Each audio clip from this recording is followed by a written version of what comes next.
suspense, sur le camion, il y a une Schwartz S35 GT en mode black and red. Voilà, donc j'ai essayé de faire un peu ma pin-up cette fois-ci.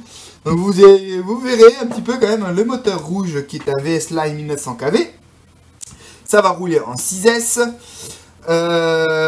Un servo exprès, donc c'est les nouveaux, enfin c'est les JX Pro 25 kg anodisé rouge, accompagné de, je pense, un des meilleurs rapports qualité-prix actuels sur les Vario. Pour l'instant, j'ai jamais eu de soucis.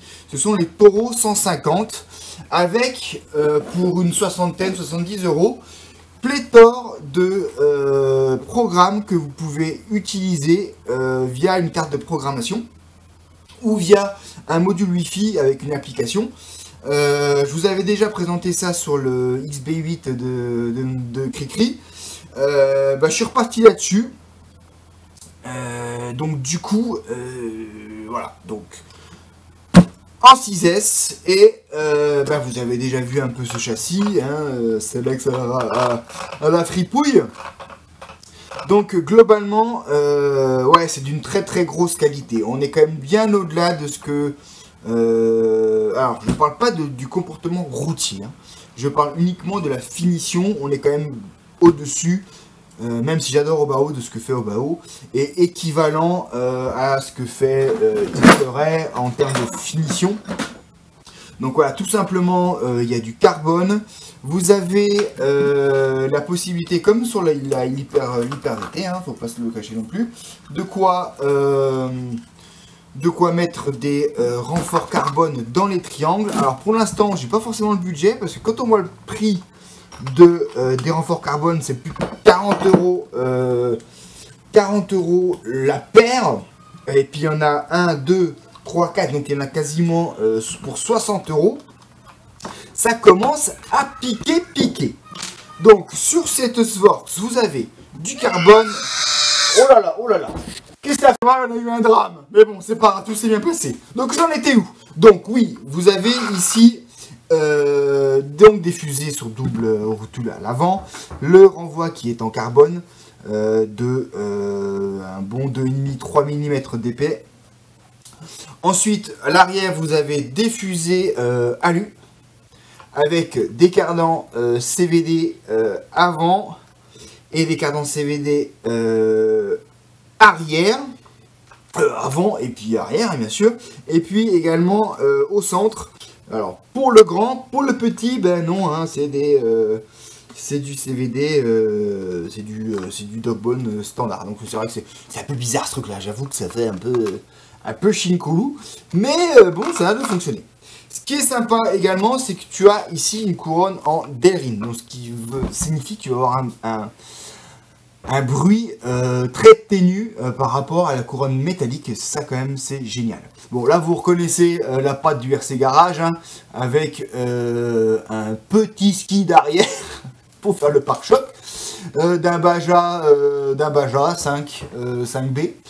Donc bon, bah là globalement on peut être tranquille au niveau de l'usure, hein. Vous avez aussi, ça c'est bien par rapport aux autres marques, vous avez la molette de réglage du sauve-cerveau qui est au-dessus, donc qui permet, voilà, de manière rapide de régler la tension de votre sauve-cerveau. Vous avez une petite mousse qui permet, là je sais pas si tu la vois, regarde, non, tu la vois pas, qui permet de regarder, de ne pas avoir de saleté dans le ressort, c'est quand même top. Alors au niveau des réglages, on est relativement ferme, hein, parce que bon, c'est quand même ça. Donc on est 300 000 au centre, on est 20 000 à l'arrière et 150 devant, on va dire c'est la base. Je vais essayer comme ça, avec les températures qu'il fait, je pense que ça suffira déjà bien. Vu qu'on est un peu plus froid, enfin on est en hiver, hein, quand même, donc les huiles vont quand même moins tendance à chauffer. En été on mettra encore plus, je pense qu'on mettra 500 au centre, 300 devant et puis un petit 30 000 derrière. C'est ce que j'avais sur ma Obao GTB 8S et franchement c'était collé par terre. Celle-ci aussi d'ailleurs, je pense, il n'y a pas de raison. Donc voilà, au niveau des petites flagronneries, On a mis des fils rouges. Alors, pour ceux qui, encore une fois, hein, pour ceux qui n'aiment pas souder, prenez pas les taureaux. Hein, parce que c'est pas les plus simples à souder. Vous n'avez pas beaucoup d'espace. Il faut un bon fer qui chauffe bien chaud. Sinon, c'est la caca, la cata, la catastrophe. J'ai acheté les petites vis sur AliExpress. Alors, c'est la vis à lui qui n'est pas de très très bonne qualité. Les marques sont pas géniales. Donc, mettez pas ça forcément partout, surtout sur les points de renfort mécanique. Si vous serrez fort, vous risquez de la vriller quand vous la sortez. Voilà, c'est mon avis. Là, ça fait joli. J'ai mis ça où je pouvais. Hein. On a mis ça là, on a mis ça là, on a mis ça là. J'attends encore quelques petites vis peut-être pour mettre ça ici en rouge également là et là. Donc voilà, c'est un peu ma petite coquetterie. Mais bah, je trouve que ça rajoute à la finition et ça naviguera en 6S. Hein. On est retombé en mode standard normal, entre guillemets. Je vais commencer avec les pignons de 17 et voir ce que ça fait. Je pense que ça va bien aller déjà. Donc voilà, le petit tour du propriétaire. Franchement, je suis conquis par la qualité, en tout cas. Je vais un peu économiser pour les renforts parce que déjà esthétiquement c'est joli, je trouve ça joli. Par contre, c'est vrai que ça fait cher. Donc, bon, voilà, c'est comme ça. C'est un objet de compact. Donc, on verra bien si on peut choper ça, soit d'occasion ou pas. Ou, voilà. Donc, voilà pour la présentation de la Sworks. La petite chose qui chagrine un petit peu en général, c'est les roulements de sortie des diffs qui sont pas de grande dimension. Ça fait un peu mesquin, hein, faut être honnête, par rapport au prix du châssis là, ouais, ça fait un peu mesquin, même franchement mesquin.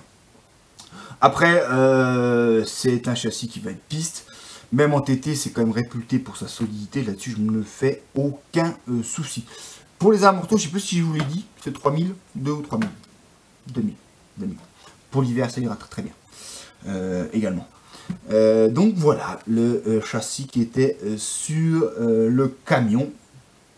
Et qui va permettre un peu de s'éclater. Donc au niveau des alus, bah, vous avez le renfort central. Donc vous avez un renfort qui fait la jambe derrière. Vous avez un renfort qui va être central au milieu du châssis. Par contre là vous avez qu'un renfort plastique qui va de l'avant et qui rejoint au niveau du récepteur. Vous avez ensuite les cales arrière en alu.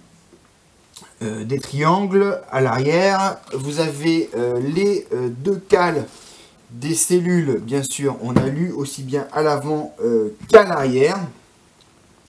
Donc, bah voilà, c'est de la qualité, quoi. C'est un peu pompé sur X-Ray ou c'est à l'inverse, mais en tout cas, c'est vrai que j'ai vraiment l'impression d'avoir le XB8. Le petit truc un peu subtil, c'est bon, la place pour le vario. C'est vrai que c'est vite limite. Hein, 74, là, c'est un 42-74 1900 kV VS Line. C'est le maximum. Là, vous voyez qu'il reste un tout petit 2 cm de jeu entre le cerveau et le vario. Donc, tout ne passera pas, et notamment les varios vitesse. Hein. Ça, faut pas rêver. Alors, tout est possible après, mais après, ça fait un peu moins joli. Hein. Donc, voilà pour cette S-Works GT. Qu'on attend impatiemment sur la piste pour voir ce que ça donne. Et puis moi aussi avec le camion, hein, j'avoue. Allez, à plus tout le monde.